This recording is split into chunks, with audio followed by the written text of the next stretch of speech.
பேசுற அந்த வார்த்தை 2 வசனங்களை 2 ஆசீர்வாதங்களை காட்டுகிறார். அந்த வசனம் ரெண்டுமே சேர்ந்து வாசிக்க போறோம். சங்கீதம் 121:7 முதல்ல வாசிங்க.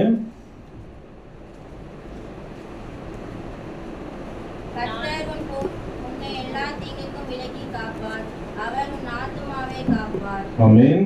பாதுகாப்பை குறித்து கடவுள் சொல்லுகிற வார்த்தையை கவனிங்க. கர்த்தர் உன்னை எல்லா தீங்குக்கும் விலக்கி காப்பார், அவர் உன் ஆத்துமாவை காப்பார். இன்னைக்கு கலக்கத்தோட வந்திருந்தா கூட கர்த்தர் பேசுறாரு, உன் ஆத்துமாவை காப்பார், எல்லா தீங்குக்கும் விலக்கி உன் ஆத்துமாவை காக்கிறார். இதை முதல்ல நீங்க விசுவாசிக்கணும். ஓகேவா? அடுத்து காக்கிற தேவன் அடுத்து தருகிற ஒரு விஷயத்தை யாத்திராகமம் 33:14 சொல்லுகிறார் பாருங்க. யாத்திராகமம் 33:14.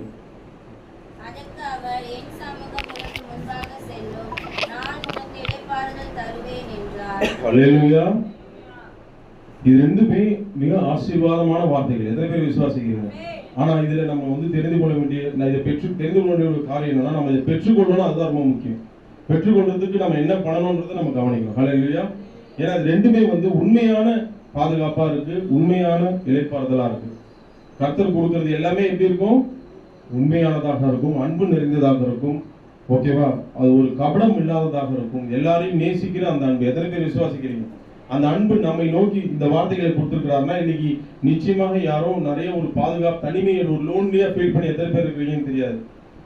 அப்ப ஆண்டி இருக்கிறாங்க, லோன்லியா எத்தனையோ பேர் இருக்கலாம். இங்க நின்று பேசுறதுனால நானும் பெரிய பாதுகாப்பு வீரர்கள்லாம் பக்கத்துல இருக்காங்களா அர்த்தம் கிடையாது. ஆனா இருக்கிறாங்க. எத்தனை பேர் விசுவாசிக்கிறீங்க?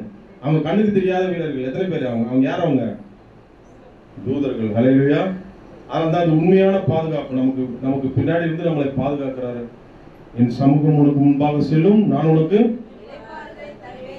அந்த தெய்வம் 2 விதமாக இன்னைக்கு பேசுறாரு. ஒண்ணு, கர்த்தர் உன்னை எல்லா தீங்குக்கும் விலக்கி காப்பார், அவர் உன் ஆத்மாவை காப்பார். என் சமூகம் உனக்கு முன்பாக செல்லும், நான் உனக்கு. இது எத்தனை ஆட்டோக்கள்ல நம்ம பார்த்துருக்கோம்? கரெக்டா இல்லையா?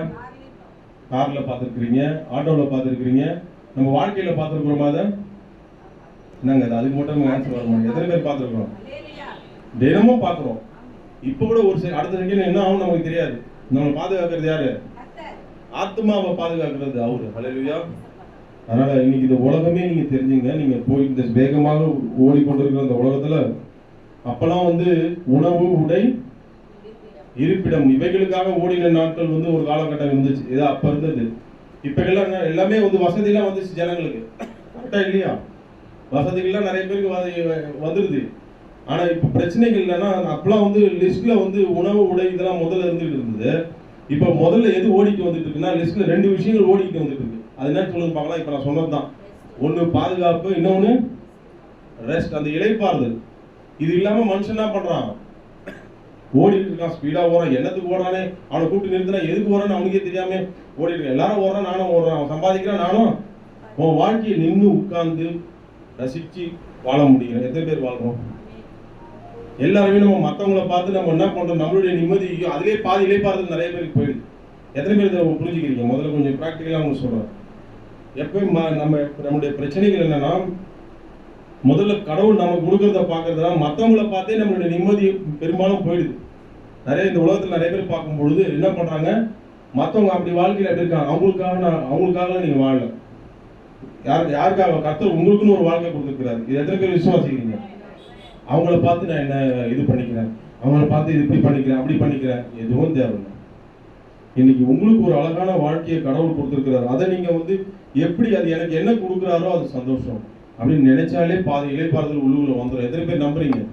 இன்னைக்கு மனுஷன் நிம்மதி இல்லாம ஓடுறானா, எல்லாத்துலயும் கம்பேர் பண்ணிக்கிட்டு வாழ்றதுனாலதான் நிம்மதி இல்லை. அவனுக்கு கிடைக்கிறது நமக்கு கிடைக்காத போது என்ன ஆயிடுது? மனசுல அது நிம்மதி இல்லாம போயிடுது. அவன் மட்டும் எப்படி நல்லா இருக்கான், பாதுகாப்பா இருக்கான், எனக்கு அது இல்லையே அப்படின்னு அதை நினைச்சு ஓட வேண்டியது. அதுலயே நிம்மதியும் பாதுகாப்பும் மனுஷன் என்ன ஆயிடுது? இழந்தது போல ஃபீல் பண்றான். ஆனா ஆண்டவருடைய பிள்ளைகளாகி நாம அப்படி இருக்கக்கூடாது. இன்னைக்கு தேதியில எல்லாத்தையும் பீட் பண்ணிட்டு ஃபர்ஸ்ட் 2 இடத்துல வந்துடுறது போட்டினா தெரியுமா? பாதுகாப்பு, இளைப்பாறுதல் தான் மனுஷனுக்கு தேவைப்படுற அளவுக்கு இந்த கடைசி காலங்கள்ல என்ன ஆகுதுன்னா, வாழ்ந்து சம்பாதிச்சு எல்லாத்தையும் கஷ்டப்பட்டு சம்பாதிச்சிடறான் மனுஷன். உட்கார்ந்து திரும்பி பாக்குறப்போ பணம் இருக்குது பேங்க் பேலன்ஸ்ல. ஆனா நம்ம வீட்டுல என்ன இல்ல? மனசுல இந்த பேலன்ஸ் இங்க என்ன இல்ல? அதுல ஜீரோ பேலன்ஸ்ல இருக்கிறது பாதுகாப்பும் இளைப்பாறுதலும் ஜீரோ பேலன்ஸ்ல இருக்கு. அப்புறம் உட்காந்து யோசிக்கிறான், நான் எல்லாம் சம்பாதிச்சா அதை காப்பாற்றுறதுக்கு காப்பாற்ற முடியல, எவன் எடுத்துட்டு போவான் என்ன பண்ணுவான்னு யாருக்குமே தெரிய மாட்டேங்குது. இன்னைக்கு பாருங்க, இந்த பொல்லாத உலகத்துல பாருங்க வேகமாக சம்பாதிச்சிடுறாங்க. ஆனா அப்புறம் என்ன பண்றாங்க, அதை செலவழிக்கிறதுக்கு எப்படின்றது அவங்களுக்கு, ஆமா செலவழிக்கணும்னு நினைக்கிறப்ப அவங்களுக்கு வயசு ஒரு பக்கம் என்ன ஆயிடுது, போயிடுது. நிம்மதியா சந்தோஷமா இருக்க வேண்டிய எல்லா காரியங்களும் போயிடுது. இன்னைக்கு அப்படிலாம் நம்ம இருக்கக்கூடாது. கடவுள் வந்து நம்ம வந்து எப்படின்னா நிம்மதியா சந்தோஷமா நம்ம கொடுக்குற ஆசீர்வாதங்களை அனுபவிக்கணும். எத்தனை பேர் விசுவாசிக்கிறீங்க? சைக்கிள் கொடுத்தாலும் அது நிம்மதியா நான் அனுபவிக்கணும், கார் கொடுத்தாலும் நான் நிம்மதியா அனுபவிக்கணும், பாதுகாப்பா நான் இருக்கணும். அந்த மாதிரி ஆசீர்வாதத்தை கொடுக்குற ஒரே ஒருத்தர் நம்ம கர்த்தர். கரங்க தட்டி ஒரு நாமத்தை பயன்படுத்தலாமா? ஆசீர்வாதங்களும் கொடுக்குறாரு, ஆனா இளைப்பாறுதலையும் கொடுக்குறாரு, பாதுகாப்பையும் கொடுக்குறாரு. இந்த மாதிரி ஒருத்தர் யாராவது கொடுக்க முடியுமா? உலகத்துல யாருமே கொடுக்க முடியாது. இந்த உலகத்துல எப்படின்னா எல்லாமே மாடர்னா போயிட்டு இருக்கு. கஷ்டப்பட்டு பணக்காரன் ஆகிறானுங்க. என்ன பண்றாங்க, இந்த திடீர் பணக்காரங்களாம் கேள்விப்பட்டிருக்கீங்களா? எப்படி இருப்பாங்க திடீர் பணக்காரங்களாம்? எத்தனை பேர் பார்த்துருக்கீங்க திடீர் பணக்காரங்களாம்? தலைக்கால் புரியாது, அருமையா சொன்னாங்க. என்ன புரியல? திடீர்னு முன்னேறிடுவாங்க. அந்த ஒய்ஃப்லாம் முன்னாடி நல்லா பேச, அக்கா எப்படிக்கா இருக்க அப்படி சந்தோஷமா பேசுற அந்த ஒய்ஃப்லாம் இப்போ அவங்களாம் எப்படி ஆயிடுவாங்க? திடீர் பணக்காரங்க எல்லாம் இது முன்னேறிட்டு ஆயிடுவாங்க. அவங்க வீட்டுல அப்படியே சொந்த புருஷனை கூட என்ன பண்ண மாட்டாங்க, மாடர்ன் ஆயிடுவாங்க. அந்த ஸ்டைல் எல்லாம் அப்படிலாம் பாத்துங்க, எத்தனை பாத்துறீங்களா? அதெல்லாம் தப்பு இல்லை, எப்படி வேணாலும் ஆகலாம். மாடர்ன் ஆயிட்டு இந்த பழைய துணிகளோட போறதோட புருஷனோட என்ன சொல்றது பாசத்தை சேர்த்து என்ன பண்ணிடுறாங்க, போட்டுறாங்க. பழைய நன்றி உணர்வுகள் எல்லாத்தையும் தூக்கி போட்டுறாங்க. நல்ல வேலை என்ன போடலடா அப்படின்னு சொல்லிட்டு புருஷன் ஃபீல் பண்ற அளவுக்கு அந்த அளவுக்கு அவன் நிம்மதி இழந்து காண போறான். என்ன காரணம்னா அவனுக்கு என்ன இல்லை, நிம்மதி போயிடுது. ஆனா பணம் சேர்ந்தா மாடர்ன் ஆயிடலாங்க, ஆனா நிம்மதியாகவும் பாதுகாப்பும் இருக்கும்னு உங்களுக்கு கேரண்டி சொல்லவே முடியாது. எத்தனை பேர் விசுவாசிக்கிறீங்க? நீ நிறைய ஏன் இருக்கு சொன்னா, நிறைய பேர் பணக்காரர்களை பார்த்து பொறாமப்படுறோம். அவன் அப்படி இருக்கான், அவன் உண்மையிலே அவனுக்கு எவ்வளவு பிரச்சனை இருக்குன்னு நமக்கு தெரியுமா? தெரியாது. அவன் நிம்மதியா தூங்க மாட்டான். அங்கேயாவது தனி வீட்டுல அவன் இருக்க முடியுமா? பாருங்க, அபார்ட்மெண்ட்ல தான் இருப்பான். எத்தனை பேர் நீங்க பாத்துருக்கீங்க? பணக்காரங்க எங்க இருப்பான் பாருங்க, இங்க இருப்பானுங்க. எங்க ஓனர்ல கூட பெரிய பெரிய நம்மளால தனி வீடுங்க. திருட வந்தா கூட அவன் 4 வருஷம் போயிடுவான். அந்த அளவுக்கு தான் எதுவுமே புரியுதா உடைக்கிற. அவனே வந்தா என்ன பண்ணுவான், தனி வீடு தான் அங்க பாருங்க, உனக்கு அந்த வீட்டை பாருங்களேன், தனி வீடு தான் நிம்மதியா. ஆனா அபார்ட்மெண்ட்ல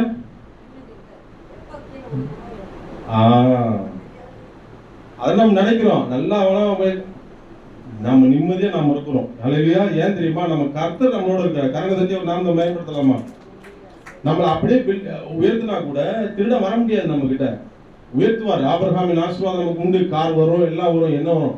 ஆனா உங்களுக்கு எல்லாம் கொடுத்தாலும் கூட நீங்க உங்க கூட பாதுகாப்பையும் கொடுப்பார், இளைப்பாறுதலையும் கொடுப்பார். அல்லேலூயா. சரி, இவ்வளவு பெரிய ஆசீர்வாதங்களை நம்ம எப்படி சுதந்திரத்தை போடுறது? இவ்வளவு பெரிய ஆசீர்வாதங்களை கடவுள் கொடுத்துட்டாரு. பட் நம்ம அந்த என்ன சொல்றது, பாதுகாப்பு கொடுக்குறாரு, இளைப்பாறுதலை கொடுக்குறாரு. ஆனா இதை நம்ம சுதந்திரத்தை கொடுத்துட்டு நம்ம என்ன பண்ணணும் அப்படின்றத நம்ம பார்க்கணும். ஃபர்ஸ்ட் இந்த வார்த்தைகளை நம்ம பேசும்பொழுது அவரை நம்ம புரிஞ்சுக்கணும். கர்த்தர் உன்னை எல்லா தீங்குக்கும் விலக்கி காப்பார், அவர் உன் ஆத்மாவை. அதே போல என் சமூகம் உனக்கு முன்பாக சொல்லும், நான் உனக்கு.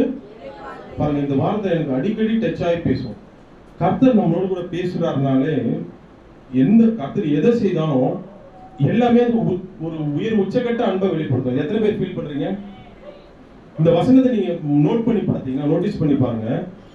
கர்த்தர் உன்னை எல்லாத்துக்கும் விலை காப்பார், உன் சரீரத்தை சொல்லல. என்ன சொல்றாரு?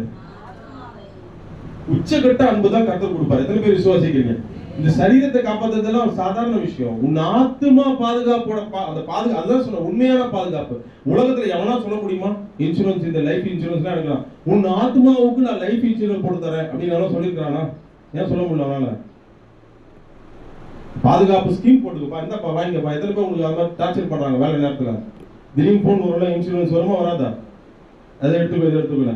ஆனா உங்க ஆத்மாவுக்கு பாதுகாப்பு கொடுத்து லைஃப் ஃபுல்லா 10-15 வருஷமா இல்ல, லைஃப் ஃபுல்லா உங்க ஆத்மாவுக்கு பாதுகாப்பு கொடுத்து நித்திய ஜீவனை கொண்டு போறவர் அவர் மாத்திரமே. ஹல்லேலூயா. அதனாலதான் சொன்னாங்க, அவர் எது பண்ணாலுமே உண்மையா இருக்கும், உச்சமா இருக்கும். பாருங்களேன், நான் ஒரு உதாரணமா சொன்னா, அவர்கிட்ட வரவங்க கூட எல்லாருமே ஒரு உச்சிதமான விடுதலை தான் பெற்று போவாங்க. பாருங்க, மகதலேனா மரியாள் வந்தாங்க, எல்லார் கையிலும் என்ன இருந்துச்சு? கல் இருந்துச்சு. ஆனா அவரு என்ன சொல்றாரு? நான் உன்னை, அவருடைய அந்த உச்சிதமான அன்பை பாருங்க, நான் உன்னை ஆக்கினைக்கு உள்ளாக தீர்க்க மாட்டேன். அந்த அன்பை பாருங்க. அது எல்லாமே வந்து எக்ஸ்ட்ரீமா தான். அது தீர்க்க மாட்டேன்னா என்ன அர்த்தம்? நீ பரிசுத்தமாயிடுவேன், நாளைக்கு பாவம் செய்யாத ஒரு வாழ்க்கையை நான் உனக்கு கொடுப்பேன். அவர் எங்க எக்ஸ்ட்ரீமா கொண்டு போறாரு, உன் ஆத்மாவை காத்துக்கொள்ள. அந்த தீர்ப்புல இருந்தா கூட நான் உன்னை என்ன பண்ணுவேன்? பாதுகாப்பு. அவர் சொன்னாலே எல்லாமே ஆழமான அன்பு உள்ளது, பாதுகாப்பாக இருக்கும். கர்த்தர் ஒரு பாதுகாப்பு கொடுத்தா எப்படி இருக்கும் பாருங்க. சகை வீட்டுக்குள்ள போறாரு, ஒரு எக்ஸாம்பிள் சொல்றேன். சகை வீட்டுக்குள்ள போறாரு, அவர் வந்தாலே போதும், விடுதலை எல்லாம் ஒரு ஆசை. ஆனா அவர் தான் சொல்றாரு, மெயினான ஒரு வார்த்தை சொல்றாரு, இந்த வீட்டிற்கு பாதுகாப்பு எப்படி கொடுக்குறாரு பாருங்க.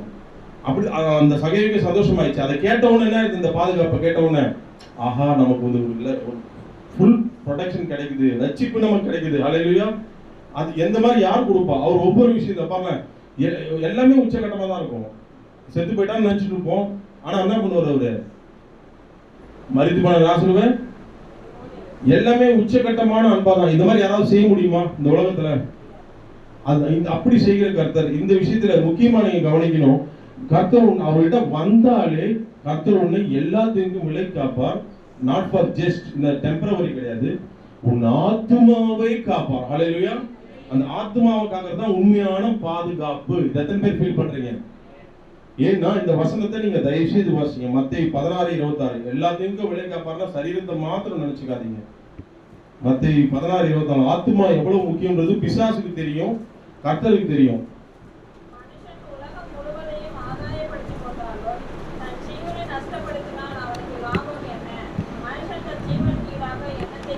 அந்த ஜீவன், அந்த ஆத்மா, அந்த ஜீவன் வந்து எங்க போகணும்ன்றது கடவுளுக்கு தெரியும். அந்த ஆத்மாவுக்கு தீங்கு ஏற்படாதபடி உங்களை பாதுகாப்பார் தினமும். எத்தனை பேர் விசுவாசிக்கிறீங்க? கர்த்தருடைய பாதுகாப்பு தினமும் உங்களுக்கு கிடைக்குதுன்னா, அந்த பாதுகாப்புல என்ன கிடைக்குதுன்னா, நிச்சயமாக அது வந்து அந்த ஆத்மாவுக்கு சேதம் வராத பார்த்துப்பாரு. எத்தனை பேர் விசுவாசிக்கிறீங்க? அதனால்தான் சரீர உபாதைகளை குறித்து கூட கவலைப்படாதீங்க. புரியுதா? ஏன்னா உலகத்தில் உங்களுக்கு போராட்டம் உண்டு, மாம்சம் பலவீனம் உள்ளது, ஆனாலும் திடன் கொள்ளுங்கள், உலகத்தின் முடிவெடுத்து நான் உங்களுடனே கூட இருக்கிறேன்னு சொல்றாரு. அப்படிப்பட்டவர் ஏன் ஆத்மாவுக்கு சொல்றாருன்னா, இந்த சரீரம் ஒரு நாள் எங்க போயிடும்? கர்த்தருடைய வருகை இருந்தா மாத்திரம் தான் அப்படியே எடுத்துக்கொள்ளப்படும். இல்லைன்னா கண்டிப்பாக அது மன்னிப்பு போயிடும். சரீரத்தை குறித்து அவர் சொல்லல, ஆத்மத்தை குறித்து சொல்லும்போது அது ஃபுல் ப்ரொடெக்ஷன். ஏன்னா ஆத்மா தான் மெயினா எங்க போகணும்? அவருடைய ராஜ்யத்துக்குள்ள போகணும். ஸோ அதில் நம்மளை பாதுகாக்கும் போது நான் இதே காட்டணும்னா, உச்சக்கட்ட அன்பை சொல்றாரு. நம்ம ஏங்க சின்ன சின்ன விஷயத்துக்கெல்லாம் பயப்படுறோம்? ஏன் பயப்படுறோம்? நைட் ஆனா பயப்படுறோம். அவர்தான் சொல்றாருல்ல, உன் ஆத்மாவை நானு காக்குறேன். அப்புறம் ஏன் நம்ம நைட் ஆனா கூட இருக்குல்ல திடீர்னு ஒரு திகில் மனசுக்குள்ள வருதா? இந்த வார்த்தையை அறிக்கை செய்யுங்க. கர்த்தர் என்ன வந்து எல்லாத்தையும் விலக்கி காக்குறேன்றாரு. என் ஆத்மாவை காப்பாரு. என் ஆத்மாவுக்கு எவனும் களவாடிட்டு போக முடியாது. எந்த சாத்தானும் என் ஆத்மாவை என்ன பண்ண முடியாது? திருட்டு போக முடியாது. யார் என்ன காப்பா? அவர் தான் வாக்களித்திருக்கிறார் அல்லவா? அதனால நம்ம அதை நீங்க மனதில் இருந்து கொடுங்க. கர்த்தர் இந்த வார்த்தையை பேசுறாருன்னா சும்மா இல்லை. எனக்கு இந்த யோவான்ல ஒரு வார்த்தை ரொம்ப பிடிக்கும். யோவான் 1:5 நீங்க எத்தனை பேர் படிச்சிருக்கீங்க? நிறைய பேர் படிச்சிருப்பீங்க. பைபிள் சேலஞ்ச் வைக்கிறப்ப படிச்சிருப்பீங்களா? ஆனா நீங்க எவ்வளவு ஸ்பீடா போயிருக்கீங்களோ தெரியாது. ஆனா நிதானமா படிச்சு பாருங்க. யோவான் 1:5 வாசிங்க.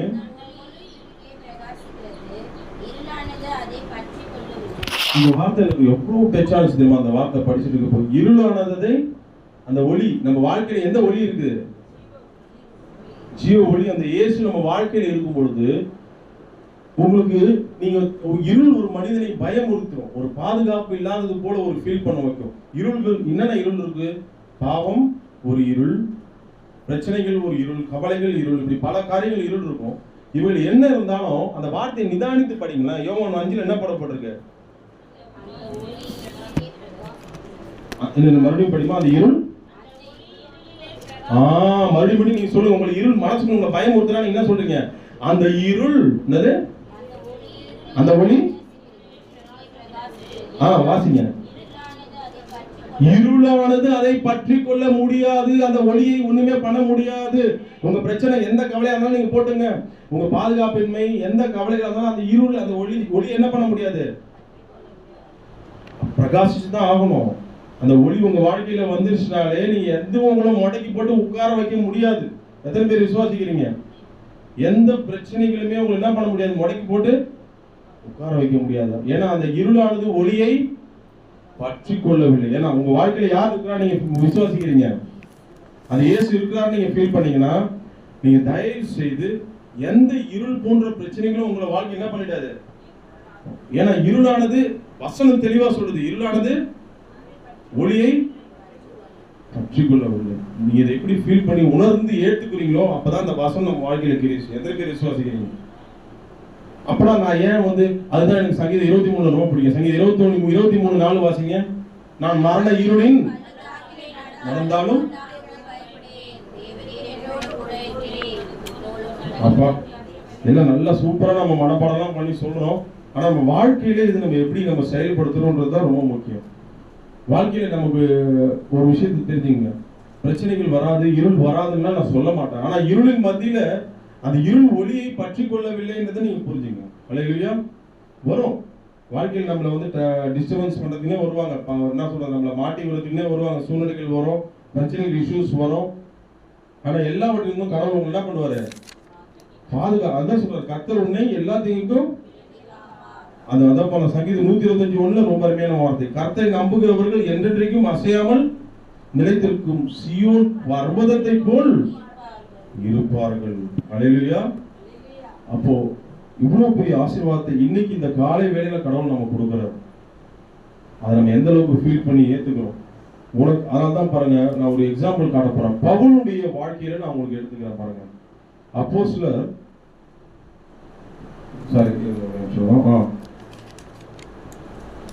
அப்போஸ்தலர் எடுத்துங்க 9:15. சார் அதுக்கு முன்னாடி சங்கீதம் 4:3 கூட வாசிமா.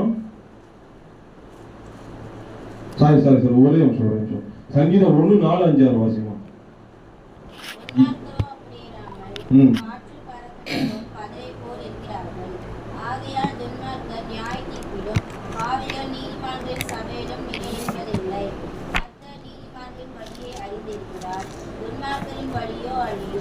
கர்த்தர் நீதிமான்களின் வழியை அவங்க யாருமே ஒண்ணுமே பண்ண முடியாது. கர்த்தரை நம்புவது என்றென்றைக்கும். அதே போல நீதிமொழிகள் 10:30 நீதிமான் என்றும் அசைக்கப்படுவதில்லை. யார் கர்த்தரை நம்புகிறவர்கள் தான் அந்த நீதிமான். எத்தனை பேர் விசுவாசிக்கிறீங்க? கர்த்தர் மேல முழுமையாக விசுவாசம் வைப்பவர்கள் தான் அந்த நீதிமான்கள். ஆனா துன்மார்க்கர் பூமியில் வசிப்பதில்லைன்னு போடப்பட்டிருக்கும். நல்லா கவனிங்க. நான் ஃபர்ஸ்ட் இந்த ஆசீர்வாதத்தை சுதந்திரத்துக்கு கொள்ள போறதுக்கான வழியை சொல்ல போறேன். எது முதல் ஆசீர்வாதம்? என்ன ஆசீர்வாதம் அது? கர்த்தர் உன்னை எல்லாத்தையும் விலை காப்பார், உன் ஆத்மாவை காப்பார். இந்த ஆசீர்வாதத்தை சுதந்திரத்துக்கான வழியை சொல்ல போறேன். இதை யாரு, அதுக்கு முன்னாடி யார் இதை சுதந்திரத்துக்கு கொள்ள மாட்டாங்கன்றது தான் இப்ப இந்த இங்கிலீஷா படிச்சா யார் சுதந்திரத்துக்கு கொள்ள முடியாது? தெளிவா சொல்லுங்க. துன்மார்க்கர். இந்த ஆசீர்வாதத்தை யார் சுதந்திரத்துக்கு கொள்ள முடியாது? இதை தெரிந்து கொள்ளணும். துன்மார்க்கர் யாருன்னா கர்த்தரை அலட்சியம் பண்றவங்க எல்லாருமே யாரு? தொடர்ந்து அலட்சியம், கர்த்தரை அலட்சியப்படுத்தி கர்த்தர் சொல்லுகிறதுக்கு கீழ்ப்படியாம அவர் இருக்கும்போது இருக்கிற எல்லாருமே யாரு? துன்மார்க்கத்தனத்துக்கு நேராக அவங்க கடந்து போறதுனால கர்த்தருடைய பாதுகாப்பை அவங்க இழந்துடுறாங்க. அப்பேற்பட்டவங்களையும் கடவுள் மாற்ற முடியும். ஆனா தொடர்ந்து செய்யும் பொழுது கர்த்தருடைய பாதுகாப்பை இழந்துடுறாங்க. நாம எந்த மாதிரி காணப்படுகிறோம்? யார் இந்த பாதுகாப்பை பெற முடியாது? துன்மார்க்கர் இதை பெற முடியாது. அதனாலதான் பாருங்களேன், சங்கீதம் 4:3 வாசிங்க. யார் பெற போகிறார்ன்றதை நாம சொல்றேன்.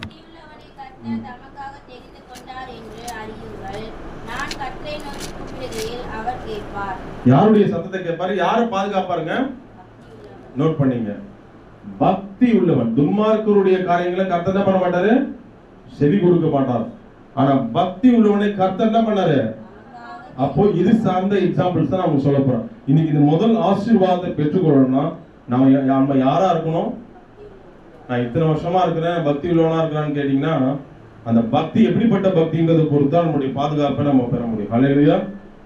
இந்த இடத்துல பக்தியிலே போலியான பக்தியும் இருக்கு. எத்தனை பேர் நம்புறீங்க? வைராக்கியமான பக்தியும் இருக்கு. எந்த பக்தியை கடவுள் பாதுகாக்கிறார்? கடவுளுடைய பாதுகாப்பு கிடைக்கும் நிறையா. போலியான பக்தியும் இருக்குங்க. அதனால நம்ம எந்த பக்தியுடையவங்களா இருக்கணும்ன்றதுக்கான சில உதாரணங்களை காட்ட போறேன். அதுலதான் முதல்ல காட்ட போறது பவுல். பாருங்க, பக்தி உள்ளவனே கடவுள் முதல்ல என்ன பண்றாரு? கடவுள் நமக்கு தனக்காக பிரித்து எடுத்துக் கொள்கிறார். எத்தனை பேர் விசுவாசிக்கிறீங்க? பக்தி உள்ள யாரா இருந்தாலும் முதலாவது தனக்குள்ள எடுத்துக்கிறார். அவன் மேல யாருமே கை போட முடியாது. அந்த வசனத்தை கூட நீங்க வாசிங்க. ரோமர் 8:33 வாசிங்க.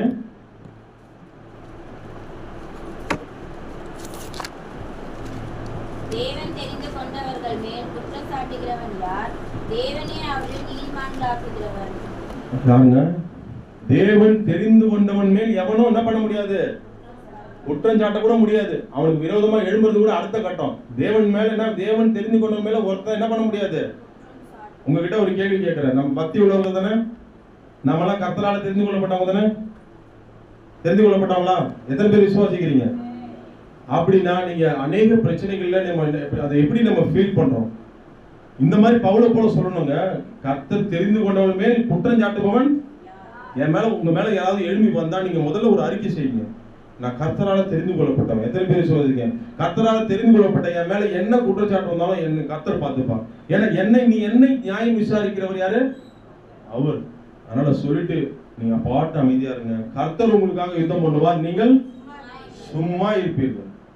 அதனால நீங்க ஒரு காரியத்தை தெளிவா புரிஞ்சுங்க, யார தீங்கு செய்யாதபடி பாதுகாப்பார் தான். ஆனா யாருன்ற அந்த கேள்வி ரொம்ப முக்கியம். யார பாதுகாப்பார்?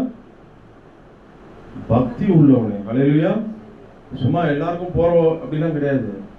நீ எப்பேற்பட்ட எந்த ஜாதி சேர்ந்தவனா இருக்கலாம், ஜாதி மதம் அதெல்லாம் பாருங்க, கர்த்தரை நம்பி அவர் மேல பக்தியா இருந்தனா உன்னை கர்த்தர் பாதுகாப்பார் எல்லா பிரச்சனைகளுக்கும். ஹல்லேலூயா. வெறுமனே இந்த வார்த்தையை சொல்லிட்டு போறதுக்கு வரல. கர்த்தரை நம்பி உண்மையான பக்தியை வெளிப்படுத்துற யாரா இருந்தாலும் கர்த்தர் பாதுகாப்பார். அருமையா ஐயா சொன்னது போல நோவா அந்த காலகட்டங்கள்ல யார் பக்தியுள்ளவர்களா காணப்பட்டா? நோவா காணப்பட்டதால தான் பேடையில் யார் பாதுகாக்கப்பட்டா? நம்ம குடும்பமும் பாதுகாக்கப்படணும்னா என்ன வேணும் நமக்கு? பக்தி, வைராக்கியம்.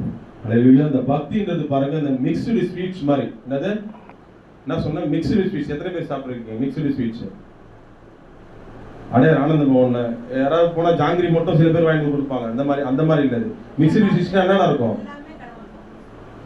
மைசூர் பாக்கு இருக்கும், உள்ள என்ன இருக்கும்? ஜாங்கிரி இருக்கும், லட்டு இருக்கும், வேற என்ன இருக்கும்? என்ன இருக்கும்? குலோப் ஜாமுன். அதெல்லாம் பாருங்க, இது எல்லாமே கலந்து ஒரு மிக்ஸ்டு ஸ்வீட்ஸா இருக்கும். அப்ப இந்த பக்தியில என்னென்ன இருக்கும்? அல்வா இருக்கும். என்ன இருக்கும்? என்ன இருக்கும் பக்தியில? அல்வா. அந்த நீங்க அந்த இருக்கு, இன்னும் அங்கிருந்து வந்துட்டேன். ஓகே, நீங்க அங்க இருக்கீங்களா? ஓகே, இப்ப நான் பக்தி சப்ஜெக்ட் வந்துட்டேன். அப்ப பக்தினா என்ன இருக்கு? நான் என்ன சொன்னா ஒரு மிக்ஸ்டு ஸ்வீட்ஸ் மாதிரி. நீங்க ஆமா, பக்தி உங்களுக்கு என்ன தகுதின்னு கேட்டீங்கன்னா, இந்த பக்தி ஓபன் பண்ணீங்கன்னா உள்ளுக்குள்ள அவர் மேல வச்சிருக்கிற விசுவாசம் ஸ்வீட் இருக்கும். என்ன சொன்ன? உள்ள தந்தீங்கன்னா ரொம்ப அழகான ஸ்வீட். அருமையா சொன்னாங்க, அல்வா. அந்த அல்வா மாதிரி அவருடைய அன்பு இருக்கும். என்ன இருக்கும் அந்த ஸ்வீட்? அது திறந்த உடனே உள்ளுக்குள்ள ஒவ்வொரு வகையான சமாதானம் இருக்கும், சந்தோஷம், எல்லாமே அந்த பாக்ஸ்ல என்னென்ன இருக்கும்? அந்த பக்தியில் ஆவின் கனிகள் அடங்கிய எல்லா ஸ்வீட்டும் என்ன இருக்கும்? உள்ளுக்குள்ள இருக்கும். அப்ப பக்தினா நீங்க என்னன்னு புரிஞ்சுட்டீங்க. அவங்க தான் உண்மையான பக்தியா இருக்கிறவங்க. ஹல்லேலூயா. கரங்களை தட்டி அவர் நாமத்தை மகிமைப்படுத்தலாமா? அப்ப நம்ம பக்தினா நீங்க தனியா கேட்கலாம், விசுவாசிக்கிறதா அன்பா இருக்கிறதா, மொத்தமா அது ஒரு மிக்ஸ்டு ஸ்வீட் மாதிரி. இப்போ நோவா காலத்துல விசுவாசம் உள்ளவரா அவர் காணப்பட்டார். அப்ப அங்க ஒரு ஸ்வீட் அவர்கிட்ட இருக்கு. அந்த மிக்ஸ்டு ஸ்வீட்ல ஒன்னு எடுத்துக்காட்ட. இப்போ ஒவ்வொன்னா இருக்கும். இப்போ பவுல்னா அவர் வைராகியன்ற அந்த ஸ்வீட் எடுத்துக்காட்டுவார் கர்த்தருக்காக. இப்ப பாருங்க, அவர் தான் காட்ட போறார். யார? ஃபர்ஸ்ட் பவுல். ஏன்னா அவர் பக்தி உள்ளவரா இருந்து அவரு கர்த்தர் தெரிந்து கொண்டதா அவரே ஒரு வாயில அறிக்கை செய்யறார் ஆண்டவர். அப்போஸ்தலர் 9:15 வாசிங்க.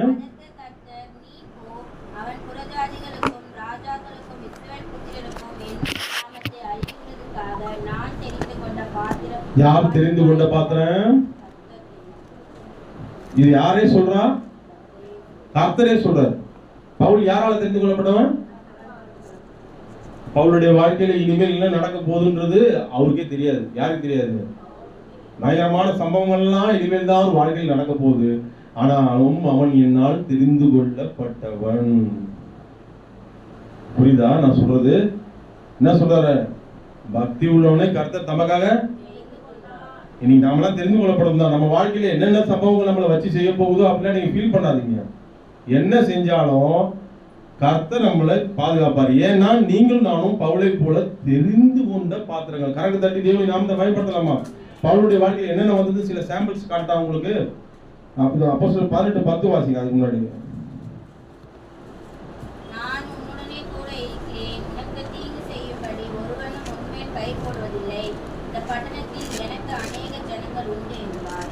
என்னப்பா இது? அவருக்கு தீங்கு செய்யறதுக்கு கரைகள் வந்துகிட்டு தான் இருந்துச்சு. புரிஞ்சுச்சு நான் சொல்றது? அவரை பிடிச்சி போட்டாங்க. நிறைய சொன்னா நிறைய எக்ஸ்பிளைன் இருக்கும். அவருக்கு தீங்கு செய்யறதுக்கு நிறைய கைகள் வந்துச்சு. நிறைய பேர் விரோதமாக எழும்பினார்கள்.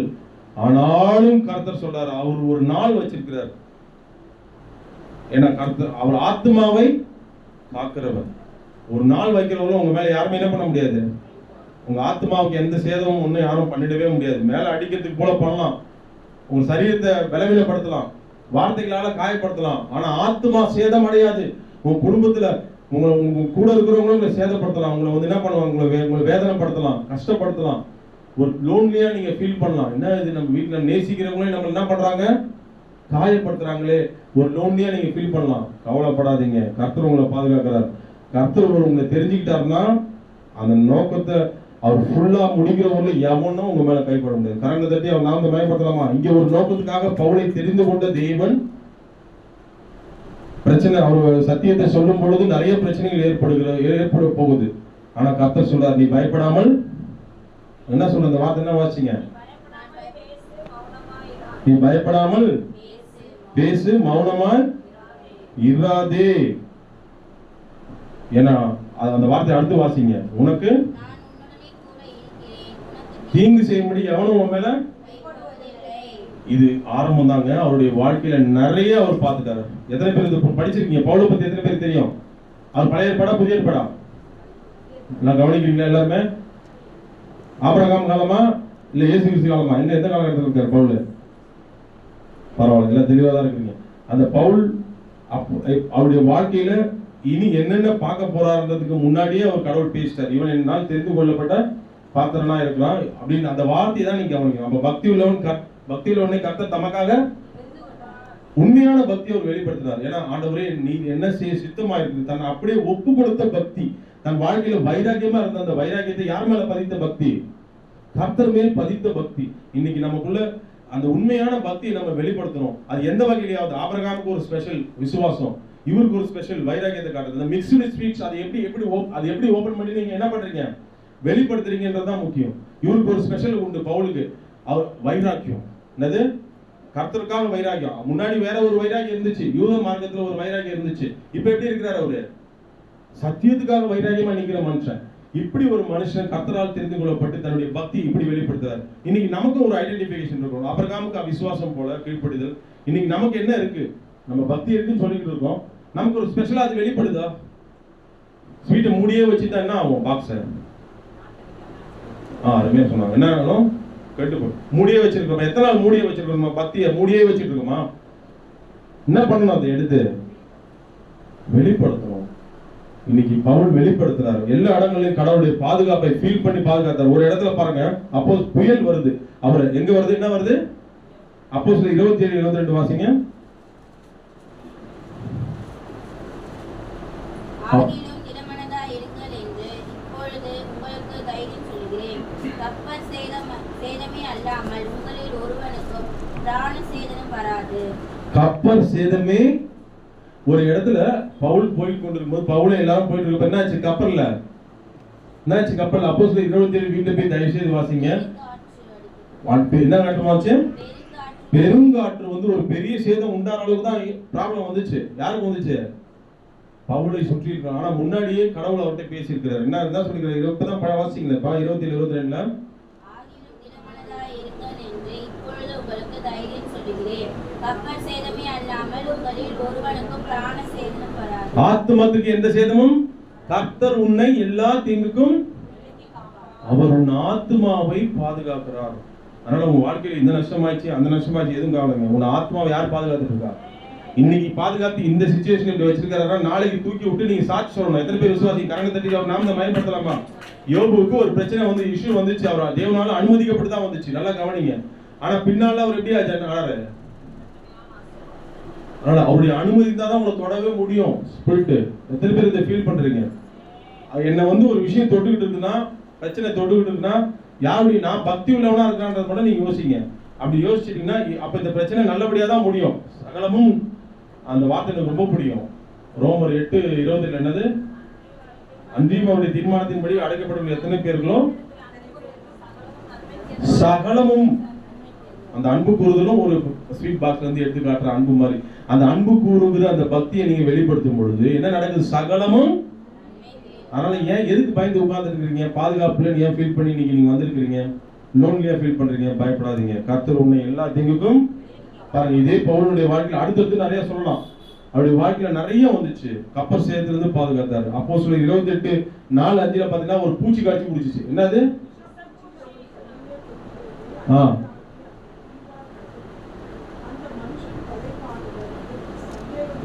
நீங்க நினைக்கிற மாதிரி கரப்பாம்பூச்சி நினைக்காதீங்க.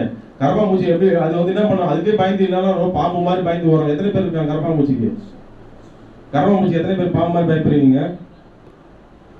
நீங்க ஒருத்தவங்க தான் பயப்படுறீங்களா? இல்லையா, எல்லாருமே நிறைய பேர் பயப்படுறாங்க. கரப்பாம்பூச்சி அதுக்கே பயப்படுறாங்க. இந்த பூச்சி எப்படிப்பட்ட பூச்சி?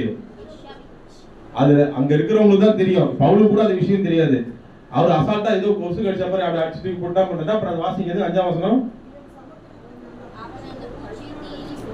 அவன் அந்த பூச்சியை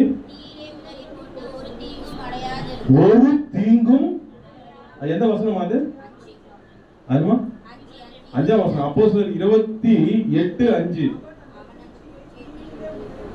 உதறி போட்டு என்ன பண்ணான்? அதுக்கு முன்னாடி ஜனங்க பேசிச்சு, இவன் சபிக்கப்பட்டவன் மாதிரி பேசிச்சு. ஆனா அவன் ஒண்ணுமே ஆகலன்னு ஒன்னும் தெய்வம் ஆகிட்டாங்க ஜனங்க. எவ்வளவு மோசமான ஜனங்க பாருங்க உலகத்துல. மனுஷாளுங்க தான் பெரிய வில்லனுங்களே. நீ என்ன பண்ணுவான்? நீ நல்லா இருந்தா என்ன பண்ணுவான் சொல்லுங்க? நீ நல்லா இருந்தா ஐயோ கடவுள் உன்னோட இருக்கிறாருப்பா, சூப்பர்ப்பா.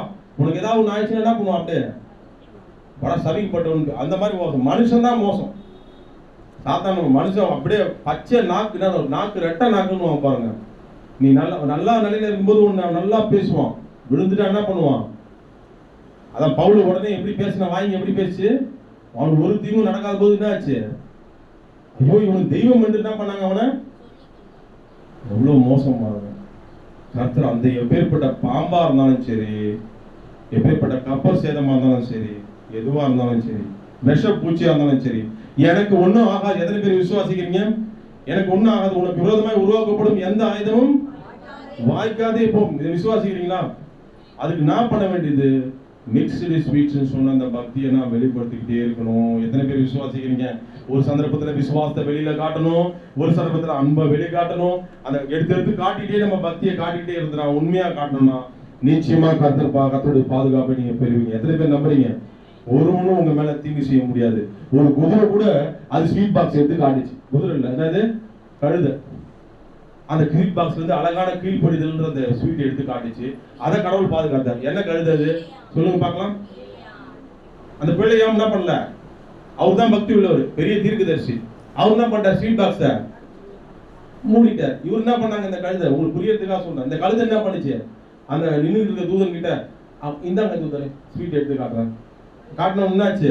கீழ்ப்படிஞ்சு உட்கார்ந்துருச்சு. உடனே அதை பாதுகாத்தார். அதுக்கு ஒரு தீங்கு ஏற்படாதபடி கழுதையை பாதுகாத்தார். ஹல்லேலூயா. உங்களை பாதுகாக்க மாட்டாரா? என்ன பாதுகாக்க மாட்டாரா? அப்ப நான் பாதுகாக்கலன்னா நான் என்ன பண்ணல நீங்க சொல்லுங்க பார்க்கலாம். என்ன பண்ணல பாதுகாக்கலன்னா? ஸ்வீட் பாக்ஸ் எடுத்து காட்டல. என்னுடைய பக்தியை சரியா நான் என்ன பண்ணல? வெளிப்படுத்துறேன். அப்ப உண்மையா பக்தியை வெளிப்படுத்துறீங்கன்னா உங்களை கர்த்தர் நிச்சயமாக பாதுகாப்பார். எத்தனை பேர் விசுவாசிக்கிறீங்க? தாவீதுடைய வாழ்க்கை பாருங்க. அடுத்த சப்ஜெக்ட் நீங்க பார்க்கும்போது தாவீதுடைய வாழ்க்கையை நீங்க பாருங்க. அவருடைய வாழ்க்கையில நிறைய இருக்கு. நீங்க அவருடைய வாழ்க்கையில என்னென்ன ஃபேஸ் பண்ணாரு? கோலியாத்தை ஃபேஸ் பண்ணாரு. என்ன சொன்ன? சவுல கோலியாத்தை கூட ஒரே டைம் தான் ஃபேஸ் பண்ணி முடிச்சாரு. இந்த சவுல் கிட்ட எத்தனை வாட்டி போராடினாரு? சவுல் ஒரு பக்கம் பத்தாதுன்னு இன்னொரு பக்கம் என்ன பண்ணுது? பேய் வேற ஒண்ணு உள்ளுக்குள்ள வந்து போராடுது. யாருக்குள்ள? சவுலுக்குள்ள வந்து போராடுது. அந்த ஈட்டி வச்சு எழுது. ஆனா அதெல்லாம் பாதுகாத்தவர் யாரு? ஒரு தீங்கும் ஏற்படாதபடி. இங்க ஒரு ட்விஸ்ட் வைக்கிறார் பாருங்க. அந்த ஒரு சம்பவத்தை காட்டுறோம் பாருங்க. அது சவுலுடைய வாழ்க்கையில, தாவீதுடைய வாழ்க்கையில கடவுள் எப்படி செயல்படுறாரு பாருங்க. உங்களுக்கு விரோதமா எழும்புறவங்ககிட்டயே உங்களை பாதுகாப்பு கொடுப்பாரு. எத்தனை பேர் விசுவாசிக்கிறீங்க? இன்னைக்கு நீங்க நினைச்சிட்டு வந்திருக்க நீங்க உங்களுக்கு காரியத்தை காட்ட போற உதாரணம். எனக்கு பாதுகாப்பே இல்லை, பயப்படாதீங்க. உங்களுக்கு விரோதமா எழும்புறாங்க தெரியுமா? அவங்கள சார்ந்தவங்களுமே உங்களுக்கு பாதுகாப்பு கொடுப்பாரு. எத்தனை பேர் விசுவாசிக்கிறீங்க? கர்த்தர் நினைக்காத இடத்துல உங்களுக்கு பாதுகாப்பு கொடுப்பாரு. 1 சாமுவேல் 20:4 வாசிங்க. வாசிமா. பாத்தியா? இது ஒரு நிமிஷம். யார் அது? இந்த யோனத்தான்றது ஃப்ரெண்டு. ஓகே, அதெல்லாம் ஓகே. ஃப்ரெண்டுன்றதுக்கு அர்த்தமே இருக்கு. ஏன்னா யார் ஃப்ரெண்டா இருக்கிறதுக்கு வாய்ப்பே இல்லை. அவங்க யார் அந்த யோனத்தான்? அருமையா சொல்றாங்க. யாருடைய? சவுல் யாரு? என்னங்க இது? சவுல் தாவீதுக்கு முற்றிலுமாக எதிரியாக காணப்படுறாரு.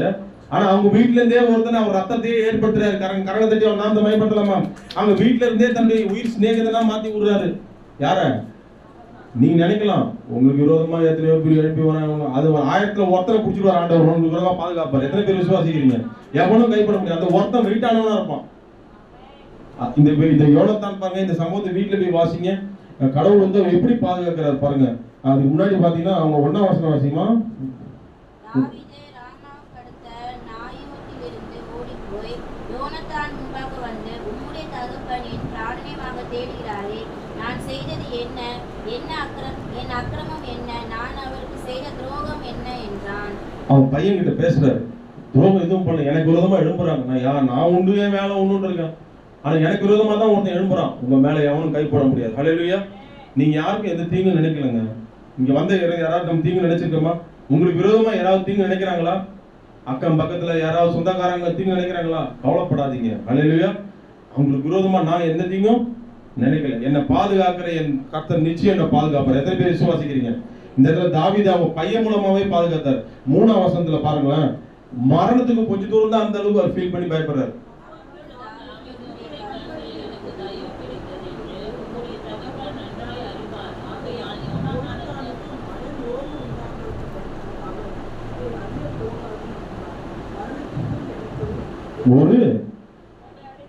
ஒரு அடி அந்த அளவுக்கு அவர் கிட்ட போயிட்டாரு. எவ்வளவு அடிக்க? ஒரு அடினா எவ்வளவு தூரம் டிஸ்டன்ஸ் தெரியுமா? ஒரு அடினா எவ்வளவு? ஒரு அடி டிஸ்டன்ஸ்ல தான் என்ன இருந்தது. ஆனா யார் பாதுகாத்தா? அவன் பையன், அந்த பையனை வச்சு பாதுகாத்தா. உங்க மன விருப்பம் என்ன சொல்லுங்க தாவீது. சொல்லி நீங்க அந்த வீட்டுல போய் வாசிங்க. நேரம் இல்லை, எல்லாம் சொல்லிட்டே போனோம். வீட்டுல போய் வாசிங்க. அவங்க அப்பா மறுபடியும் வராரு. அவர் ஒரு தந்திரம் பண்ணி அவர் சொல்லுவாரு, நீ ஒரு காரியத்தை சொல்லுவாரு, நான் ஒன்று சொல்லுவேன், அதன்படி நடந்துட்டா நீங்க பாதுகாக்கப்படுவீங்கன்னு சொல்லி நீங்க வீட்டுல போய் வாசிங்க. உங்களுக்கு ஹோம்ஒர்க் மாதிரி கொடுக்குறேன். நான் என்ன வார்த்தை சொல்லி ஹோம்ஒர்க் கொடுத்துருக்கேன்? 1 சாமுவேல் 20ஆம் அதிகாரம் வீட்டுல போய் ஃபுல்லா வாசிங்க. அந்த கடவுள் எப்படி பாதுகாக்கிறாருன்றதை நீங்க புரிஞ்சுப்பீங்க. இதுல நீங்க தெரிந்து கொள்ள வேண்டிய காரியம், தாவீது பக்தி உள்ள பெரிய ஆள். ஹல்லேலூயா. சங்கீத 4 நீங்க வாசிங்கன்னா, பக்தி உள்ளவனே கர்த்தர் தமக்காக, அது எழுதுனதே யாரு? பாட்டு. அந்த அளவுக்கு பக்தியில ஒரு பிரகாசமா அவருடைய வாழ்க்கை இருந்தபடினால்தான் நீங்க புரிந்து கொள்ளணும். விரோதமா எழும்புகிற அவரை போல சத்துருக்களை ஃபேஸ் பண்ணவங்க எத்தனை பேர் எனக்கு தெரியல. நிறைய சத்துருக்களை வாழ்க்கையில அவர் பார்த்திருக்கிறாரு. ஆனா எல்லாத்திலிருந்தும் கர்த்தர் அவரை பாதுகாக்கிறார். கரங்க தட்டி தேவன் நாங்க மயப்படலாமா? பல சத்துருக்கள் வந்தாங்க. வலது பக்கத்துல 1000 பேரும், இடது பக்கத்துல வந்தாங்க. என்னதான் என்ன ஒண்ணுமே அந்த ஒரு தைரியம் அவருக்கு இருந்துச்சு. அந்த தைரியத்தை கடவுள் கொடுத்தார். அப்சலோம் எழுப்பி வரான், சொந்த பையன், எல்லாம் எழுப்பி வராங்க. ஆனாலும் கூட அவரை ஒண்ணுமே பண்ண முடியல. காரணம் அவருடைய தூய்மையான பக்தி. ஹல்லேலூயா. இந்த நீங்க நினைச்சு நீங்க பார்த்து நீங்க பயப்படாதீங்க. உங்களுக்கு விரோதமா எழும்புனா யாருக்கு நஷ்டம்? மலை மேல மோதனா யாருக்கு நஷ்டம்? பாறை மேல மோதனா நீதிமான்கள் என்னென்றைக்கும் அசைக்கப்படுது. உங்க மேல யார் மோதத்துக்கு வந்தாலும் சேதாரம் யாருக்கு? அதனால கலங்காதீங்க. அவங்க நல்லா இருக்கணும் ஜெபிங்க. ஏன்னா என்னடா அவன் எதிரிங்க, என்னன்னா அவங்களுக்கு தான் சேதாரம். அவங்களுக்கு எதுவும் ஆயிடக்கூடாதுன்னு ஜெபிங்க. உங்களுக்கு எதுவும் ஆகாது. அதை பார்த்து அது கேரண்டி சொல்ல முடியும். இந்த வார்த்தையின் முடியும். அதை பாதுகாக்கிறவர் யாரு? கர்த்தர். ஹல்லேலூயா. நீங்க இந்த வார்த்தையை நீங்க மனதில் எடுத்துக்கணும். எனக்குடைய வாழ்க்கையில சின்ன வயசுல கூட ஒரு இந்த மாதிரிலாம் எழும்புனாங்க. நான் வந்து அப்ப கர்த்தரை அறிஞ்சு ரொம்பலாம் கிடையாது. ஸ்கூல் படிக்கிறப்ப சொல்லுவேன். ஜீசஸ் அப்பெல்லாம் பக்திலாம் இல்லை. ஆனா ஜீசஸ் பிடிக்கும். அந்த பிடிக்கும் கொஞ்சம் பக்தி தான். அந்த ஸ்வீட் கொஞ்சம் தான், ஒரு இவ்வளோடு ஸ்வீட்டை காட்டின மாதிரி கொஞ்சம் தான் வெளிப்படுத்தினேன்.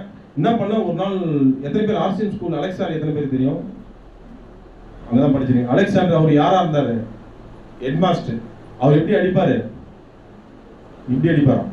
தெரிஞ்சு அதான் எவ்வளவு பெரிய கொம்பு, அது எவ்வளவு பெருசு இல்ல. அவர் எடுத்துட்டு வருவாரு. அந்த இடத்துல அந்த ஸ்கூல் வந்து என்னன்னா கரெக்டா பப்ளிக் எக்ஸாம் நினைக்கிறேன், வர போறதுக்கு முன்னாடி அட்வைஸ் வந்து பண்ணுவாங்க. பசங்களுக்கு வந்து என்ன பண்ணுவாங்க பண்றதுக்காக உள்ள வருவார். கொஞ்சம் நல்ல ஒழுக்கங்களை பத்தி சொல்லிட்டு போறதுக்காக பெரும்பாலும் வருவார் அவரு. அந்த நேரம் பார்த்தா அன்னைக்கும் நான் ரொம்ப பேசினேன். ரொம்ப அமைதியானவன் பேர் எடுத்த ஸ்கூல்ல. அன்னைக்கும் பார்த்து நான் ரொம்ப நேரம் பேசி இந்த ஒரு ஜீசஸ் பத்தி பேசிட்டு இருந்தேன். ஒரு ரவிவர்மன் கூட பேர் மெமரில் இருப்பாங்க. ரவிவர்மன் ஒரு பையன், அவங்ககிட்ட அவன் வந்து ஐயர்னு நினைக்கிறான். அவன்கிட்ட வந்து ஜீசஸ் பத்தி ரொம்ப நேரம் பேசியிருந்தான். அவர் தான் உண்மையில் அவர் தான்ப்பா அப்படின்னு ஒரு குழந்தைத்தனமா இன்னும் சொன்னா சொல்லிடுறேன். நானே பக்தியில உண்மையா இல்லை, கொஞ்சோண்டு ஸ்வீட்டை காட்டுறதுக்கே நீ எப்படி பிரச்சனை எப்படி எழுமிச்சு பாருங்க. அவன்லாம் எனக்கு ரொம்ப ஜீசஸ் பத்தி பேசிட்டே இருந்தா ஒரு நாள் டென்ஷன் ஆயிட்டான். டேய் இதெல்லாம் என்கிட்ட சொல்லாத, யார் வரப்போறாரு, நான் என்ன பண்ண போறேன், அவர்கிட்ட உன்னை பத்தி சொல்ல போறேன், மத பிரச்சாரம் பண்றான், அவரை பத்தி உன்னை பத்தி நானு சொல்ல போறேன்னு சொல்லி ரெடியா உட்கார்ந்துருந்தாங்க. அவன் அலெக்ஸ் சார் வராருங்க. எப்படி இருக்கும் கொஞ்சம் யோசிப்பாரு. எனக்கா என்ன இது உண்மையும் எனக்கு உண்மையை அப்போதான் பக்திலாம் கிடையாது, கொஞ்சம் தான். ஆனா உள்ள வந்துட்டாரு, பெரம்பேதிரி வந்துட்டாரு. எல்லாரும் வந்து என்னடா ஏதோ சொல்ல போறான், வாயை திறந்துட்டான். அவர் சொல்லிட்டார், நோ கம்ப்ளைண்ட்ஸ், நான் எல்லாருக்கும் நீங்க அட்வைஸ் பண்ண போறவான்னு அப்படியே வாய் போட்டு அம்பிட்டாருங்க. கரண்ட் தட்டி ஒன்று அந்த பயப்படுத்தலாமா, நோ கம்ப்ளைண்ட்ஸ் எதுவும் இல்லாம என் பேரு வெளியில வராத அளவுக்கு அந்த ரவிவர்மனும் வாய் மூடிட்டு அவனுக்கே ஒரு மாதிரி ஆயிடுச்சு. பேரு பாருங்க, ஞாபகம் வச்சுக்கிறேன், ரவிவர்மன் சொல்லிட்டு. இன்னமும் ஞாபகம் இருக்கு. எதுக்கு நான் சொல்றேன்னா, ஒரு சின்ன விஷயம் தான், கடவுள் என்ன பாதுகாத்தாரா இல்லையா? கர்த்தருக்காக இந்த பக்தியை தான் வெளிப்படுத்தினேன், இயேசுவை பத்தி தான் சொன்னேன். ஆனா அவரு வந்து வாயை மூட வச்சாரு. எப்படி அடிக்கக்கூடியவர் தெரியுமா? அவங்களுக்கு தெரியும், நல்ல மனுஷன், ஒழுக்கமுள்ள மனுஷன் தான். ஆனா அவர் அடிக்கிறதுல எப்படி அடிப்பாருங்க, பயங்கரமா அடிப்பாரு. அலெக்ஸ் சார் பார்த்தா அவ்வளவு பெரிய பரம்பு இருக்கும். ஆனா அவருக்கு வந்து கடவுள் பாதுகாத்தார். ஹல்லேலூயா. இத்தனைக்கும் அமைதியானவன் பேர் எடுத்தவன் அந்த நேரத்துல பேர் கெட்டு போயிருக்கும் கடைசி நேரத்தில். அதுவும் போகாதபடி கடவுள் என்ன பண்ணாரு, பாதுகாத்தார். அதுதாங்க நம்ம தெய்வம். நீங்க இயேசுக்காக பக்தி வைராக்கியத்தை கொஞ்சம் காட்டினாலே உங்களை கர்த்தர் பாதுகாப்பாருன்னா, நிறைய காட்டிங்கன்னா உங்களை பாதுகாக்க மாட்டாரா? ஹல்லேலூயா. அதனால பயப்படாதீங்க. இந்த ஃபர்ஸ்ட் காரியத்துல நம்ம தெரிந்து கொள்ள வேண்டியது பக்தி உள்ளவனா இருக்கணும். ஹல்லேலூயா. பக்தி உள்ளவனை கர்த்தர் தமக்காக தெரிந்து கொண்டார். அடுத்து, என் சமூகம் உனக்கு முன்பாக செல்லும், நான் உனக்கு. இன்னைக்கு இதுக்கு நான் என்ன பண்ணணும்? இந்த ஆசீர்வாதத்தை இணைப்பாறுதல் பெறதுக்கு நான் என்ன பண்ணணும்? பக்தி உள்ளவனா இருந்தா மட்டும் போதாதுங்க, அப்படி சமூகத்தை வாஞ்சிக்கிற பக்தியா இருக்கணும். எத்தனை பேர் விசுவாசிக்கிறீங்க? அவங்களுக்கு தான் இந்த இளைப்பாறுதல் கிடைக்கும். அடுத்த பகுதி என்ன கிடைக்கும்? நான் இதை ரொம்ப இதுவா சொல்லல, உங்களுக்கு ஷார்ட்டா சொல்லுவேன். நீங்க யாத்திராகமம் 33:14 வாசிங்களா? என்ன வாசிங்க?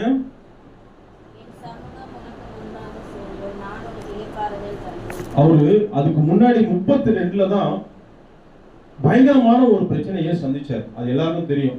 யாத்திராகமம் 32ல என்னென்ன பண்ணாங்க ஜனங்க? பசும்பொன் அந்த பொன் கன்றுக்குட்டியை உருவாக்கி கடவுளுக்கு விரோதமா பல செய்கைகளை செய்து தன்னுடைய போலியான பக்தியை வெளிப்படுத்த கடவுள் என்ன பண்ணாரு, கோவப்பட்டு. அந்த இஷ்யூஸ் வேற மைண்ட்ல ஓடிக்கிட்டு இருக்கு. யாருக்கு? அது வந்து அப்பதான் ரெகுலர் ஆகி வந்துட்டு இதுவாயிட்டு இருக்கிறார். யாரு? அந்த பிரச்சனைகள் உங்களுக்கு தெரிஞ்சு நல்லா புரிஞ்சுங்க. இஸ்ரேல் ஜனங்க எத்தனை பேரு? 2-3 பிரச்சனைகளுக்கே பயந்துடுறோம். அவர் எத்தனை பேர் இருந்தாங்க? எத்தனை பேர் இருந்தாங்க? 4 லட்சங்களா? 6 லட்சம். அப்ப 6 லட்சம் பிரச்சனை. அது 2 பேர் விட்டுருங்க. யாரு? காலேபு, யோசுவா விட்டுருவாங்க. அவங்கள தவிர்த்து மற்றவங்க எத்தனை பேர் பிரச்சனை? அத்தனை ஜனங்களும் அவ்வளவு பிரச்சனைகள் இருந்தும் அதுல இளைப்பாறுதலை என் சமூகம் உனக்கு முன்பாக செல்லும், நான் உனக்கு. இந்த இடத்துல எதுக்காகனா, அவருடைய சமூகத்தை வாஞ்சித்ததுல மோசே மாதிரி யாருமே மற்றவங்க யாருமே வரல. ஹல்லேலூயா.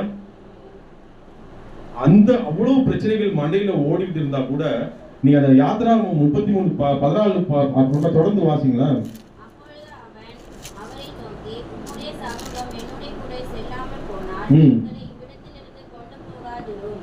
பாருங்க.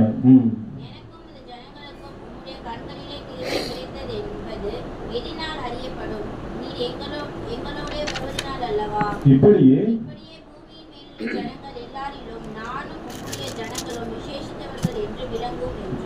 இப்படி சொல்லிட்டே இருந்த மனுஷன் இங்க பாருங்க, இந்த ஜனங்களுக்காக பேசிட்டே இருந்த மனுஷன், நீங்க அவருடைய ஆவிக்குரிய ஒரு காரியமா அதை சொல்றேன். நீங்க கர்த்தருடைய சமூகத்துக்கு வந்தீங்கன்னு வச்சீங்கன்னா, ஒரு அவருடைய சமூகத்தை நீங்க ரசிக்க ஆரம்பிச்சீங்கன்னு வச்சீங்களா, ஒரு குறிப்பிட்ட அளவு தான் நீங்க உங்க பிரச்சனைகளை பத்தி என்ன பண்ணுவீங்க, உங்க பிரச்சனைகளை பத்தி அங்க பேசிட்டு இருக்கீங்க. அதுக்கப்புறமா என்ன ஆயிடுவீங்கன்னா, மெய் மறந்துடுவீங்க. அவருடைய சமூகத்தை ரசிச்சீங்கன்னா, கரணம் தட்டி ஒரு நாமத்தை மயப்படுத்தலாமா, நீங்க அந்த நிலைக்கு வரணும். அவங்களுக்கு தான் உண்மையான இளைப்பாறுதல் கிடைக்கும். எத்தனை பேர் விசுவாசிக்கிறீங்க? பக்தி உள்ளவங்க தாங்க, ஆனா அவரை வாஞ்சிக்கிற பக்தியா இருக்கணும். எத்தனை பேர் நம்புறீங்க இதை? பக்தி இருந்ததுனால தான் கர்த்தர் எகிப்திலிருந்து பெரிய தீங்குல இருந்து விளைவித்து அடுத்து என்ன கொண்டு வர, எகிப்திலிருந்து கொண்டு வந்த யாரை கொண்டு வந்தாரு? அவருடைய ஜனங்களை எகிப்திலிருந்து விடுவித்து 400 வருஷம் அடிமைத்தனத்துல இருந்து அவங்க பக்தியோட கூட யாரை நோக்கி பார்த்தாங்க? கர்த்தரை நோக்கி படத்துல கொண்டு வந்தாங்க. ஆனா அது மட்டுமே போதாது, அவரை வாஞ்சிக்கிற பக்தி வேணும். அல்லது எத்தனை பேர் விசுவாசிக்கிறீங்க? அந்த மற்ற ஜனங்களுக்கு இருந்துச்சா?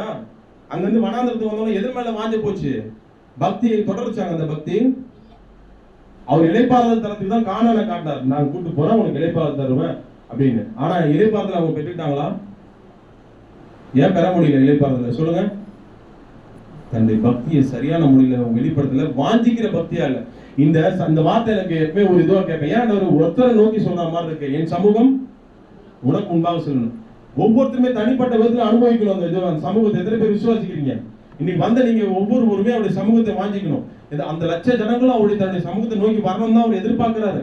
ஆனா அது அவங்க வரல. அதுக்கு தாங்க கட்டளையில் எழுதி அந்த 40 நாள் கொடுத்து ஏன் அனுப்புறாருங்க? ஒவ்வொருத்தரும் தன்னுடைய சமூகத்தை நோக்கி வரணும், அவருடைய கட்டளைக்கு கீழ்ப்படிஞ்சணும், அவர் சமூகத்துக்கு வரணும். எல்லாரும் அந்த இளைப்பாறுதலை யார் பெற்றுக்கொள்ளணும்? அந்த ஜனங்க பெற்றுக்கணும். ஆனா யார் வந்தா? யார் அவருடைய சமூகத்துக்கு ஃப்ரெண்டு மாதிரி பேச முடிஞ்சது? மோசே தான் பேசணும். ஆனா எல்லாருமே தெரிந்து கொள்ளப்பட்டவர்கள், பக்தி உள்ளவர்கள் தான். இதை புரிஞ்சுக்கிட்டீங்களா? எல்லாருமே யாரு? எல்லாருமே தெரிந்து கொள்ளப்பட்டவர் தான். ஆனால் தெரிந்து கொள்ளப்பட்டாலும் அவர் மீதான வாஞ்சையை வெளிப்படுத்தாத, அவருடைய சமூகத்தின் மீது வாஞ்சையை வெளிப்படுத்தாத பக்தி இருந்துச்சுன்னா உங்களால இளைப்பாறுதலை பெற முடியாது. இவங்க அதுக்கு உதாரணமே சில ஜனங்களை கூட நீங்க யோசிச்சு பாருங்க. அவங்க இளைப்பாறுதல் இல்லை, சாப்பிடறதுக்குலாம் புலம்புனாங்களா இல்லையா? தண்ணி இல்லை, காடை இல்லை, எல்லாத்துக்கும் புலம்புனாங்களா இல்லையா? இளைப்பாறுதல் இல்லை. அவ்வளவு பெரிய இஷ்யூ பாதுகாத்த தேவன் அவங்களால நம்ப முடியல, தன்னுடைய விசுவாச பக்தியை வெளிப்படுத்த முடியல.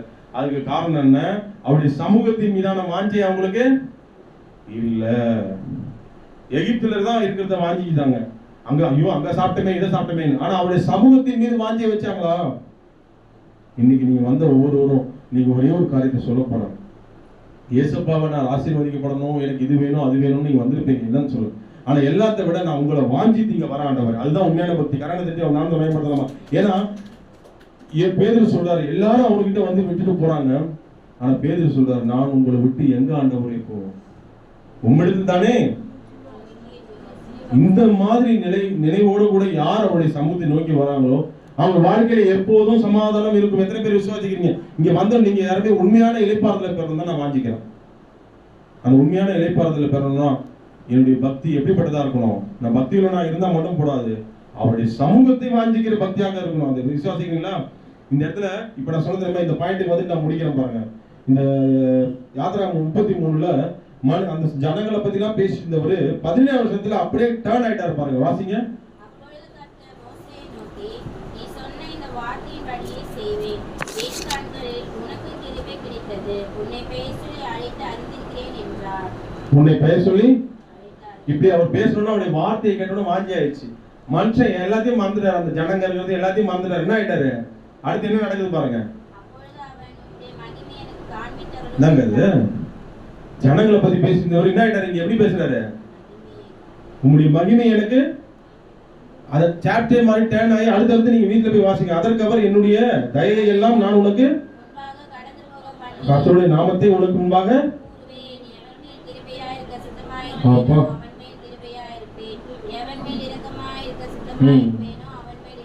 இது எல்லாமே பண்ணிட்டே இருந்து அவருடைய சமூகத்தை வாங்கிட்டே இருந்ததுனால அங்க தெரிஞ்சதெல்லாம் ஒன்னே ஒண்ணுதான், கர்த்தர் கர்த்தர் கர்த்தர்.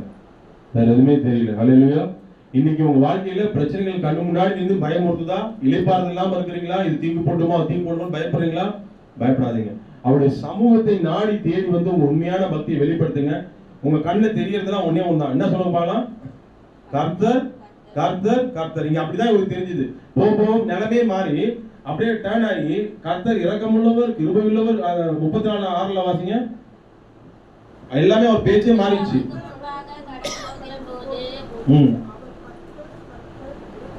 இரக்கமும் கிருபையும் மகாதயும். இந்த வாய் தான் கொஞ்ச நேரத்துக்கு முன்னாடி 32ஆம் அதிகாரத்துல இந்த ஜனங்க இவ்வளவு பெரிய பாவம் பண்ணாங்களா, ஐயோ ஜனங்க இப்படி இருக்காங்களே பயந்து பயந்து ஒரு பிரச்சனை எல்லாம் இருந்து ஒரு டார்ச்சர் பண்ண ஜனங்களை பத்தி பேசின வாய் சமாதானமாயி இயேசு கர்த்தரை பார்த்தோம் எப்படி ஆயிடுச்சு முகம்? சமாதானமாயி ஐயோ கர்த்தர் கர்த்தர். எப்படி நம்ம வாய் எப்படி மாறணும்? இன்னைக்கு வாயில பிரச்சனைகளை பத்தி ஐயோ இப்படி இப்படி புலம்புன வாய் எப்படி மாறணும்? அவருடைய சமூகத்தை வாஞ்சிக்கிற பக்தியா மாறிச்சுன்னா என்ன மாறிடும் நம்ம வாய்? கர்த்தர் கர்த்தர் கர்த்தர். அவ்வளவுதான் சொல்லிக்கிட்டே இருங்க. பிசாசு வரவே வராது. உங்களுக்கு பிரச்சனைகள் வருதா உங்க வாயில வர வேண்டியது ஒண்ணே ஒண்ணுதான், கர்த்தர் கர்த்தர் கர்த்தர் கர்த்தர் கர்த்தர் கர்த்தர் கர்த்தர் கர்த்தர். ஹல்லேலூயா. இந்த பக்தியை வெளிப்படுத்தினீங்கன்னா அதுதான் வாஞ்சிக்கிற பக்தி, அவருடைய சமூகத்தை வாஞ்சிக்கிற பக்தி. அப்படி நீங்க இருந்தீங்கன்னா அவருடைய சமூகம் உங்களுக்கு முன்னாடி போகும். எத்தனை பேர் விசுவாசிக்கிறீங்க? என் சமூகம் உனக்கு முன்பாக செல்லும், உங்க மேல யாருமே கை போட முடியாது. உங்க தடைகளை நீக்கி போடுகிறவர் உங்களுக்கு முன்னே செல்லுகிறார். எத்தனை பேர் இதை ஃபீல் பண்றீங்க? அதனால நீங்க இன்னைக்கு வந்து நீங்க ஒவ்வொருவரும் ஃபர்ஸ்ட் உங்களுக்கு உண்மையான பாதுகாப்பை தரார். அந்த பாதுகாப்பை நீங்க பெறணும்னா பக்தி உள்ளவர்களா இருக்கணும். ஹல்லேலூயா. அந்த பாதுகாப்பு எப்படிப்பட்ட பாதுகாப்புனா ஆத்துமாவை பாதுகாக்கிற பாதுகாப்பு. அதனால யாருமே அவருடைய அனுமதி இல்லாம உங்க மேல கைப்பட முடியாது. ரெண்டாவது, அது பாதுகாக்கிற தேவன் எப்படி எகிப்திலிருந்து பாதுகாத்து ஜனங்களுக்கு இளைப்பாறுதல கொடுக்கணும் தான் கொண்டு வர. தீங்கிலிருந்து விடுவித்த பிறகு உங்களுக்கு கொடுக்கறது இளைப்பாறுதல். எத்தனை பேர் விசுவாசிக்கிறீங்க? நீங்க பழைய வாழ்க்கையில தான் நிம்மதி இல்லாத வாழ்க்கையில வாழ்ந்தோம். அங்கிருந்து வந்தது இங்க என்னது? இங்க வந்ததே நம்ம இளைப்பாறுதல பெறத்தான் வந்திருக்கோம். எத்தனை பேர் விசுவாசிக்கிறீங்க? வருத்தப்பட்டு பாரம் சுமக்கிற ஜனங்களே, இது சுவிசேஷ வார்த்தை. வருத்தப்பட்டு நீங்க எல்லாரும் இடத்தில் வாருங்கள். எல்லாருமே இதை புரிஞ்சுக்கிறாங்க, கர்த்தர்ல வந்துடுறாங்க. ஆனா அதை தொடர்றதுதான் பிரச்சனை. என்ன சொன்ன? அந்த இளைப்பாறுதல தொடர்ந்து நம்ம நிக்கணும்னா, இப்ப சொன்ன மாதிரி அவருடைய சமூகத்தை வாஞ்சிக்கிற பக்தியாக உங்க பக்தியை வெளிப்படுத்துறீங்கன்னா போதுங்க. ஹல்லேலூயா. அவருடைய சமூகத்தை வாசி நீங்க நேசிக்க ஆரம்பிச்சீங்கனாலே பாவம் உங்களை ஒண்ணுமே பண்ண முடியாது. பாவம் உங்களை என்ன பண்ண முடியாது? உள்ள நுழைய முடியாது. இச்சைகள் உள்ள நுழைய முடியாது. அப்ப உங்க பக்தி தூய்மையானதா மாறிடும். புரியுதா உங்களுக்கு? அவருடைய சமூகத்தை வாஞ்சிக்கிற பக்தி வரும்போது என்ன பெனிஃபிட்ஸ்? நமக்கு பரிசுத்தம் உள்ள இருக்கும். நீங்க வீட்டுக்கு போய் வாசிங்க, வீட்டுல போய் வாசிங்க. இந்த மோசேயுடைய முகம் எப்படிப்பட்டதா மாறிச்சுன்னா, அவர் கூட இருந்து எப்படி ஆயிட்டாரு அவரு? அது எங்கே வரும்? இதுல வரும். நீங்க வீட்டுல போய் வாசிங்க. முகம் அப்படியே பிரகாசம் ஆயிடுச்சான். எப்படி ஆயிடுச்சுங்க அவர் முகம்? என்ன ஆயிடுச்சு? எப்படி ஜனங்க மத்தியில் அவர் பார்க்க முடியாத அளவுக்கு அவருடைய முகம் எப்படி ஆயிடுச்சு? நீங்க அவருடைய சமூகத்தை வாஞ்சிக்கிற பக்தியை நீங்க வெளிப்படுத்த உங்களை பார்க்கறவங்க இவங்க பரிசுத்தமா இருக்கிறாங்கன்ற அளவுக்கு அது வெளியில மத்தவங்க சொல்ற அளவுக்கு அந்த பிரகாசம் அடிக்க ஆரம்பிச்சோம். ஹல்லேலூயா. அதனால இன்னைக்கு நீங்க வந்த 2 காரியம் தான் நான் சொல்லியிருக்கிறேன். இந்த காரியம் நீங்க பாதுகாப்பை பெறணும்னா, உண்மையான பாதுகாப்பை பெறணும்னா நம்ம கிட்ட வெளிப்பட வேண்டியது என்னதுங்க? உண்மையான பக்தி வெளிப்படணும். ரெண்டாவது என்ன சொன்ன? இளைப்பாறுதலை பெறணும்னா என்ன சொன்னேன்? அது கர்த்தர் எல்லாத்தையும் விலகி காத்து இளைப்பாறுதலை தராரு. அந்த இளைப்பாறுதலை பெறணும் நாம பண்ண வேண்டியது அவருடைய சமூகத்தை வாஞ்சிக்கிற பக்தியாக நம்ம பக்தியை வெளிப்படுத்தணும். அவ்வளவுதாங்க. ஹல்லேலூயா. இதை நீங்க புரிந்து கொண்டீங்கன்னா உங்க வாழ்க்கையில உங்க மேல எவனும் கைப்பட முடியாது. இதை நீங்க மனதில் எடுத்துக்கொள்ளுங்க. கர்த்தர் உங்களை ஆசீர்வதிப்பாராக.